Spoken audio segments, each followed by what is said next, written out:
కొంతమంది అసలు ఏంటి నిజంగా స్టోరీ ఏంటి అనేది తెలుసుకోవడానికి వస్తున్నారు. అట్లాంటి వాళ్ళని మోటివేట్ చేసి సినిమా చూపించండి. నిజంగా మేము ఒక యాక్టర్ కోసమే వస్తున్నాం, లేదా మేము అక్కడ యాక్టర్స్ ఉన్నారు కాబట్టి మేము సినిమాకి వెళ్ళట్లేదు అన్న థాట్స్ ఏవైతే ఉన్నాయో మీరు దయచేసి మైండ్లోకి వెళ్ళి తీసేయండి.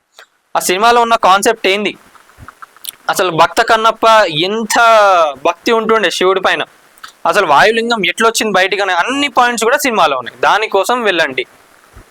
నేను చెప్తున్నా కదా, ప్రతి ఒక్కరికి కూడా మంచి ఎక్స్పీరియన్స్ ఉంటుంది. ఇంకోటి ఏంటంటే మీరు వెళ్ళే థియేటర్స్లో ఏవైతే ఉన్నాయో అక్కడ సౌండ్ పెట్టమని చెప్పండి వాళ్ళని. ఆ సౌండ్తోనే ఆ బీజిఎంకి నిజంగా మీకు అక్కడ గూస్ బంప్స్ రాకపోతే ప్రతి ఒక్కరు కామెంట్లో పెట్టండి, నేను చూస్తా. నిజంగా సినిమా అప్పుడు ఇంత లేదు మీరు అన్నట్టుగా లేదని చెప్పి కామెంట్లో పెట్టండి, నేను 100% కూడా రియాక్ట్ అవుతా దానికి.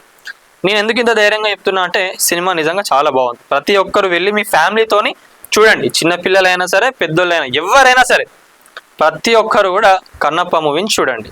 లేటెస్ట్ అప్డేట్స్ కోసం మన నేటి ధాత్రి ఛానల్ని సబ్స్క్రైబ్ చేయండి. అలాగే మీకు నచ్చిన వీడియోని లైక్ చేసి, షేర్ చేసి, కామెంట్ చేయండి.